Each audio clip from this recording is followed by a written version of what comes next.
نماز تو میں اس پہ کچھ پلس کر کے عرض کروں گا کہ اول یہ کہ یہ تراویح کی نماز کب پڑھ لیں. بعض اوقات اتنا ڈیلے کر دیتی ہیں وہ اپنی دیگر مصروفیات میں کہ پھر سستی کی وجہ سے تراویح رہ جانے کا بھی ڈر رہتا ہے.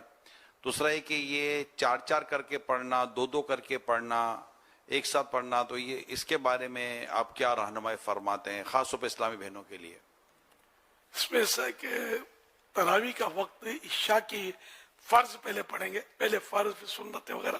تو اب تراویح کا وقت جو ہے اس کا ہو گیا نا، تو اب یہ کہ صبح صادق سے پہلے پہلے پڑھ لے. پوری رات اس کا وقت تو ہے.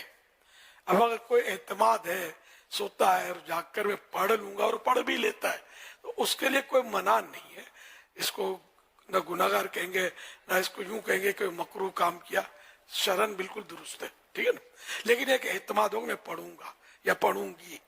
اب یہ تجربہ ہے کہ اب بھی تو ذہن ہوتا ہے کہ پڑھوں گا یا پڑھوں گی، پھر یہ تجربہ کہ لیٹ ہوتا ہے نا، پھر سستی ہو جاتی ہے.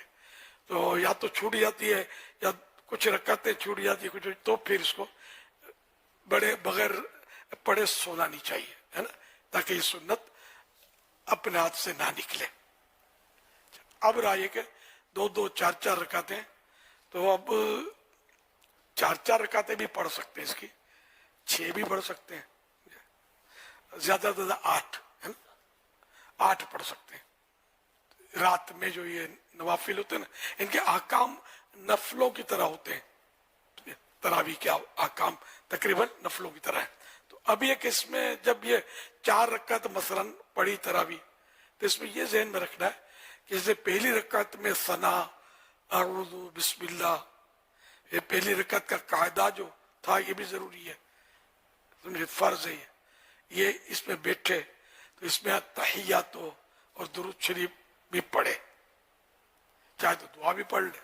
اچھا، اب تیسری کے لیے اٹھا تو تیسری میں پھر ثنا، اعوذ، بسم اللہ، یہ پورا اعوذ باللہ من الشیطان الرجیم وغیرہ یہ پڑھنا ہے. اور آخری قاعدے میں بھی التحیات، درود شریف، دعا، یہ 4 ہو گئی. اگر 6 پڑھنا چاہتا ہے بالفرض تو پھر کھڑا ہوگا تو پھر 5ویں میں ثنا، اعوذ، بسم اللہ. اس طرح 8 پڑھنا چاہتا ہے، 7ویں میں ثنا، اعوذ، بسم اللہ. مگر ہر 2 رکعت پر قاعدہ ضروری ہے. التحیات میں بیٹھنا تو التحیات پورا ایک ایک حرف اس کا پڑھنا ہے، اور بہتر وہ یہ کہ درود پاک بھی پڑھ لے. یہ اس میں سنت موقدہ جو ظہر کی ہوتی ہے پہلے پڑھنے کی، اس میں تحیاتوں کے بعد درود شریف نہیں پڑھنا ہوتا. ہاں، عصر و عشاء کی سنت قبلیہ، یہ سنت غیر موقدہ ہوتی ہے.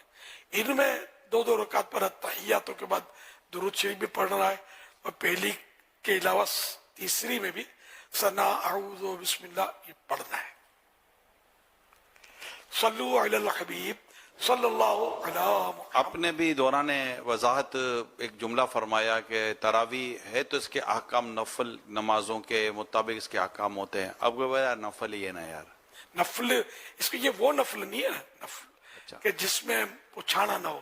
اس میں تو یوں ہے نا کہ جو تراویح کو ترک کر دے بلا وجہ شرعی اجازت کے بغیر، تو اس نے برا کیا، اساءت، اس کو اصطلاح ہے، برا کیا.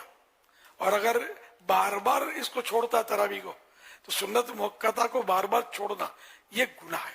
یہ شرعی مسئلہ ہے، شرعی حکم ہے. مسئلہ صحیح ہے. جی جی. ان کوئی یوں کہ نفل یہ نہ خالی خالی سختی کرنے کا کیا فائدہ ہے یار؟ تب جو دین نے جو اس معاملے میں حکم دیا ہے اسی حکم پر مسلمان کو عمل کرنا چاہیے. تراویح تو بہت بڑی سعادت ہے، خدا کمال کی ہے. قسم یہ رمضان میں ملتی ہے. ہم لوگ بدنصیب ہیں، ہمارے دل نہیں لگتے یار، ہماری محرومیاں ہیں.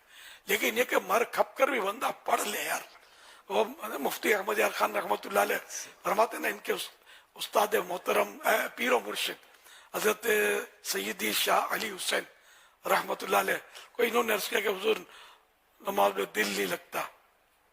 آپ فرماتے ہیں کہ میرا نماز میں دل نہیں لگتا. تو پیر صاحب نے فرمایا پڑھتے تو ہو؟ تو عرض کیا کہ حضور پڑھتا تو ہوں. تو بولا بس پڑھتے ہو نا.